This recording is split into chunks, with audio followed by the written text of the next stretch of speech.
Okay, Emma, tell me about your family background. My father was the only parent in our home when I was a child. What effect did your family's circumstances have on your upbringing? My father instilled in me the virtue of hard work despite the obstacles we encountered. Okay, that's okay. How about you? Are you a family man? I'm not sure how applicable this is to the job for which I'm applying, though.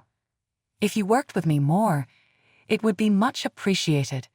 Are you interested in this job? Yes, I do in fact have a kid. Being a single mother, I possess resilience in both my personal and professional life. Difficult for you. People with histories similar to yours don't always have the connections and abilities needed to succeed in a competitive workplace, don't they? Success shouldn't be impeded by one's past. It inspires tenacity. According to my observations, people from underprivileged origins find it difficult to adjust to demanding business settings. Are you up to the duties of this position? I have more than enough ability. I learned resilience and adaptation from my upbringing. Honestly, I'm not sure. Individuals with your kind seldom prosper in cutthroat industries. Pardon me. You paid attention to me. Your past is not a strength but a weakness. We are seeking applicants with more favorable conditions. That is discriminatory and unjust. My skills are not limited by my background. It is what it is. Your standards ought to be lowered. You are not the right person for this position. I will not be deterred by your bigotry. Despite my past, I have the abilities and will to achieve. Adjust to your needs, but don't be shocked if you don't succeed. My name is Emma, and when I moved to New York City at the age of 23, I had to balance being a single mother, an ambitious woman, and a senior in college.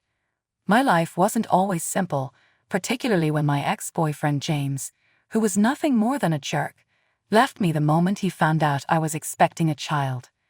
I left and attended college in another city.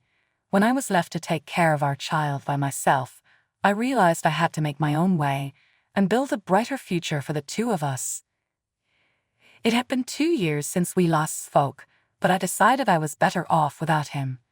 I had always looked up to my father as a child since he was a well-respected CEO at a prominent bank.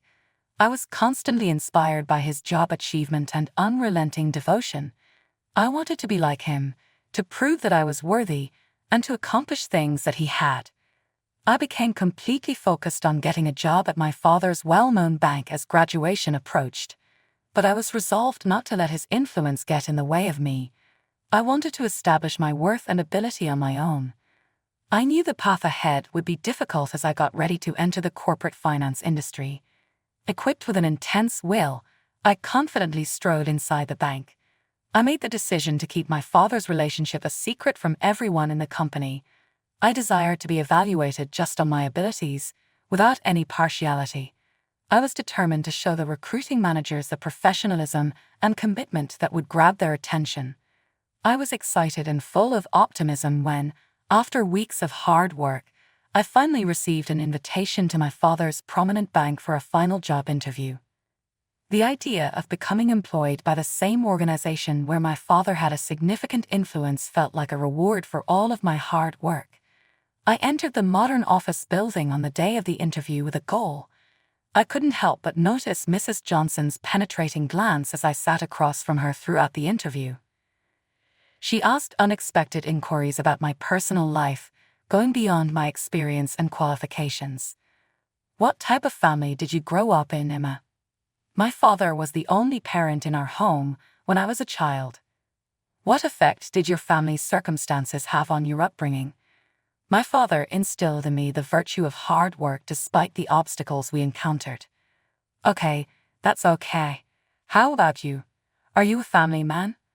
I was uncomfortable with how invasive her inquiries were, yet I still wanted to respond politely. The conversation took a significant turn when Mrs. Johnson persisted in guiding it in a way that really disturbed me. I'm not sure how applicable this is to the job for which I'm applying, though. If you worked with me more, it would be much appreciated. Are you interested in this job? Yes, I do in fact have a kid. As a single mother, I possess resilience in both my personal and professional life. Difficult for you. People with histories similar to yours don't always have the connections and abilities needed to succeed in a competitive workplace, don't they? Success shouldn't be impeded by one's past. It inspires tenacity. According to my observations, people from underprivileged origins find it difficult to adjust to demanding business settings. Are you up to the duties of this position? I have more than enough ability. I learned resilience and adaptation from my upbringing. Honestly, I'm not sure. Individuals with your kind seldom prosper in cutthroat industries. Excuse me, you paid attention to me. Your past is not a strength but a weakness. We are seeking applicants with more favorable conditions. That is discriminatory and unjust. My skills are not limited by my background. It is what it is. Your standards ought to be lowered. You are not the right person for this position. I will not be deterred by your bigotry. Despite my past, I have the abilities and will to achieve. Adjust to your needs, but don't be shocked if you don't succeed. Her remarks felt like a kick to the stomach. I struggled to keep my cool and hide from her how upset and ashamed I truly felt. Even though her remark hurt me profoundly, I knew that at this time I had to maintain my composure and show respect. I preserved my composure and held my head high. It was at that moment that I had an idea. Mrs. Johnson was obviously not the intended interviewer for my final performance review. I had an email conversation with a genuinely kind woman, and I'm sure Mrs. Johnson is simply a stand-in for the day. Choosing not to allow her bigotry stop me, I made the brave decision to take a chance. I asked to talk to the supervisor of Mrs. Johnson. Mrs. Johnson was taken aback by my request because it was unexpected. That was when it became clear that I was not as innocent and cooperative as she had thought. The power dynamic changed, and the tables have turned. She had no choice but to get up and bring in another person. Though I was really perplexed, I felt more relieved than anything. I would have a legitimate chance at least now. I was not the shy interviewee I had been when I sat down with a more seasoned HR professional. I had discovered my voice and made the decision to strongly yet calmly assert myself. I made another introduction and persuaded her to give me a job. The HR professional listened intently, her expression conveying both impression and understanding. I outlined my goals, my experience, and my willingness to help the bank succeed. It went quite well, but based on her poisonous actions, I couldn't shake the feeling that Mrs. Johnson would not allow me into this organization. I started to have second thoughts as soon as I exited the interview room. Mrs. Johnson's comment stuck with me and caused doubt in me. I wondered if I could really fulfill my aspirations of success in a place where such awful ideas were held. Was this the best spot for me to start a profession and provide my kid a better life? How in the world did my dad get this far? Is that much bleakness ahead for me? I was overcome with a range of contradictory feelings, including betrayal, rage, and disappointment. But resilience was still present at the core. I paused to collect myself. I had gone so far, surpassing anticipations and demonstrating my value at each turn. Even though Mrs. Johnson's remark hurt me, it wouldn't define who I am or what I do in the future. I resisted letting her conceit get in the way of my success. My perseverance and tenacity paid off a week later when I got an email from the bank. I had received an excellent salary offer for a job. There was unfathomable delight that filled my heart. I posted about the amazing milestone on social media because I was so excited. I was so excited to celebrate the new chapter in my life that I posted on Facebook and Instagram. I found great value in the encouragement and support I received from friends and family. I was happy for everyone who had supported me along the way, not just for myself. I began this new chapter of my life with thanksgiving and a fresh feeling of purpose. Though the road was far from ended, I was prepared to take on the chances and difficulties that the prominent bank would present. Life was going well until James's message interrupted the whole thing. Years had passed since we last spoke, so I most definitely did not anticipate his sudden reappearance in my life. "Hi Emma, it's been a long time. I hope all is okay with you. I miss you and have been thinking a lot recently. My desire is to be involved in our child's life. Could we discuss and work things out?" I was shocked by his statement's boldness. He left us when we most needed him, so how was it possible for him to ask me to trust him? I had created a life for myself and my child without him, and the scars he left behind were profound. It's unexpected to hear from you after all this time, James. Without you, our child and I have been constructing our lives. I can't just say, welcome back in the absence of evidence of sincere reform and dedication. I'm hoping you get it. But James's tone changed, raising doubts about my intentions and refusing to accept my choice. How come you won't give me a chance? Is it because your current employment is doing well? Do you believe you are too excellent for me? Remember that we have a past together. I swear that I've evolved. Kindly think it over again. It's not about my work or any feeling of superiority, James. It has to do with the faith you betrayed by abandoning us. I'm not going to forget the past that easy, you know. Words alone are not enough for me. It would be ideal if you accepted my choice for the time being and gave us the room we require. All right, if that's your preference. However, I swear I'll return to locate you. Both of our parents should be present in our child's life. I will not abandon us. James, please allow us the room we require and respect our limits. My top focus is our child's well-being. Be careful. His hurtful comment sliced right through me, resurrecting ancient scars. I didn't let his attempts to manipulate me ruin the gains I had already achieved, so I held my position. But I was heartbroken, deep down. Following our meeting, a range of feelings passed through me. Vulnerability, disillusionment, and anger threatened to eclipse my recent victories. But I wasn't going to allow James's return influence me.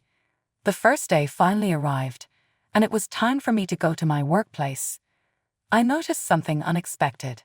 James was seen escorting Mrs. Johnson to her job. During their farewell, he referred to her as Mom. Suddenly, I understood why Mrs. Johnson had treated me so badly. She was his mother. She must have detested me and held me accountable for forcing him to relocate to a different place by keeping the baby. To make matters worse, I was working directly under Mrs. Johnson's supervision at the office.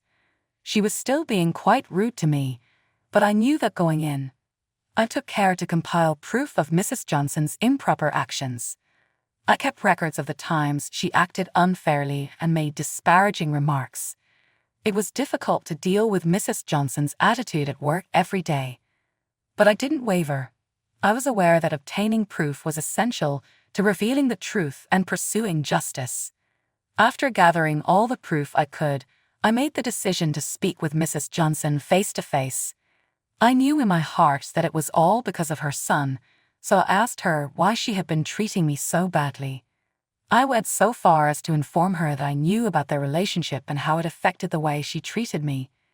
Mrs. Johnson was meaner than ever in return.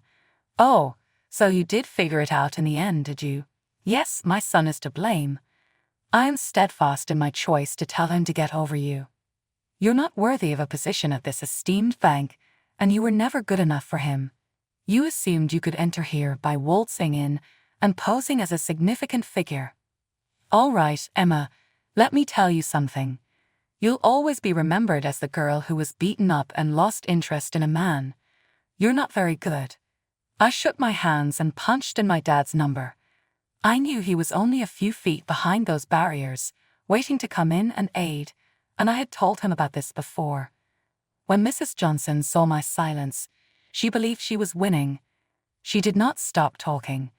Really, she was virtually shouting by now. "Emma, you understand that you will always be beneath me. Your hopes and your objectives are all foolish and pointless. For this corporation, you are nothing more than a burden. Why they bothered recruiting you, I have no idea. You obviously don't and never will belong here. You just serve as a reminder of your own shortcomings." My dad arrived at the height of Mrs. Johnson's awful rage, observing her unprofessional conduct up close. Mrs. Johnson was taken aback to see my father, a well-liked executive at the firm. Uncomfortable stillness descended upon the room. My dad took command of the situation without hesitation. The job of Mrs. Johnson was abruptly terminated. The business immediately responded after realizing her wrongdoing. Both her reputation and her job were ruined. James got in touch with me again after that. He dared to beg for money in an attempt to place the blame and accountability for his mother's firing on me. The fact that he was just a mommy's boy who had returned into my life for financial gain became painfully obvious.